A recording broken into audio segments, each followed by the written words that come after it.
جب بدر کا معاملہ پیش آیا اس میں بھی ایک عجیب بات ہے.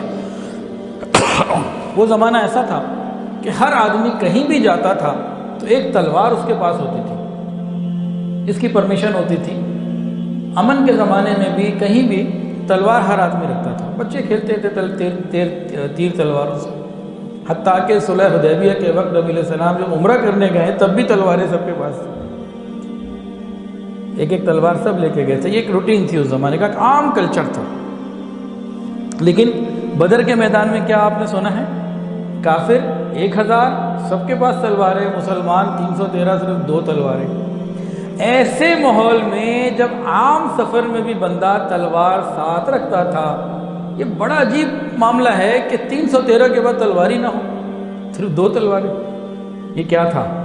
اللہ دکھانا چاہتے تھے کہ اللہ بغیر اسباب کے مسبب الاسباب پر نظر رکھنے والوں کو کیسے کامیابیاں عطا فرماتے ہیں. اگر ان کے پاس سب کے پاس تلواریں ہوتی، پورا اسلحہ ہوتا، تو کہنے والا کہہ سکتا تھا کہ بھئی 2 بہادروں میں مقابلہ ہوا، 2 فوجوں میں مقابلہ ہوا، ایک غالب آ گئی، ایک مغلوب ہو گئی.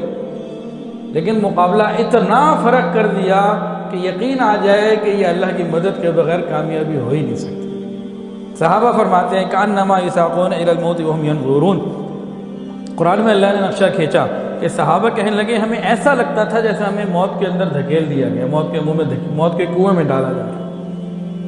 لیکن اللہ حق کو حق ظاہر کرنا چاہتے تھے، باطل کو باطل ظاہر کرنا چاہتے تھے. تو یہ دنیا میں ہوتا رہا. تو یہ ایمان آج سیکھنے کی چیز ہے، سچے یقین کو سیکھنے کی ضرورت ہے. حضرت مرشد عالم مولانا غلام حبیب رحمۃ اللہ علیہ، ہمارے دادا پیر رحمۃ اللہ چکوال والے، وہ فرمایا کرتے تھے تیرے ہاتھ میں ہو قرآن اور تو دنیا میں رہے پریشان، تیرے ہاتھ میں ہو قرآن اور تو دنیا میں رہے ناکام، تیرے ہاتھ میں ہو قرآن اور تو دنیا میں رہے غلام. غلامی نفس کی ہو، شیطان کی ہو یا کسی انسان کی ہو، نا نا نا، ہمیں کہتا ہے یہ قرآن، او میرے ماننے والے مسلمان، اقرأ وربک الاکرم، تو پڑھ قرآن، تیرا رب کرے گا تیرا اکرام، تیرا رب تجھے عزت و وقار دے گا، تیرے ظاہر اور باطن کو نکھار دے گا. ہمیں قرآن کو پڑھ کر عمل کرنے کی ضرورت ہے. عزت اللہ عطا فرمائے. یہودیوں کے کچھ قلعے تھے جن کے بارے میں یہودی بھی یہ سمجھتے تھے یہ ناقابل تسخیر ہیں، اور مسلمان بھی یہی سمجھتے تھے کہ یہ ناقابل تسخیر ہے. 1 میٹر چوڑی تو دیواریں ہوتی تھیں، آج تو 4.5 انچ کی دیوار، وہ بھی آج کے زمانے کا مٹیریل. تو 1400 سال پہلے تو قلعے ایسے مضبوط تھے. مسلمان بھی سمجھتے تھے بڑا مشکل ٹاسک، اور کافر خود یہ سمجھتے تھے کہ یہ تو ناقابل تسخیر ہیں. پھر اللہ رب العزت کی طرف سے فیصلہ ہوا، حکم ہوا حملہ کرنے کا. نبی علیہ السلام صحابہ لوگ کو لے کے گئے.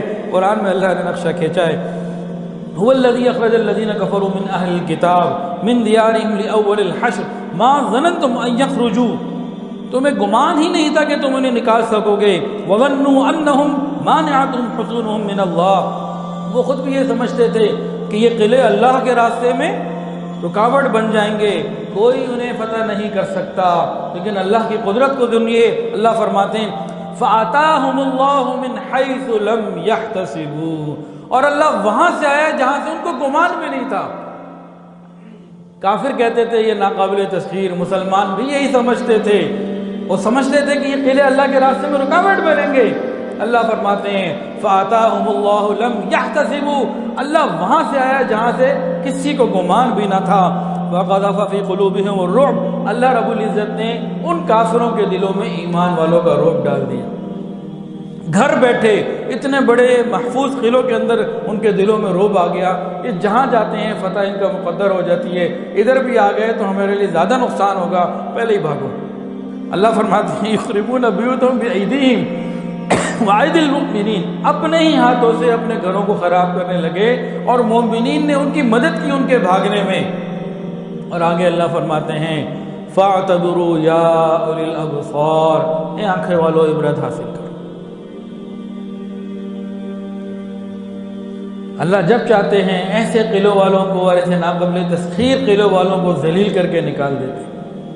یہ کب ہوتا ہے؟ جب ایمان والوں کا یقین بن جائے.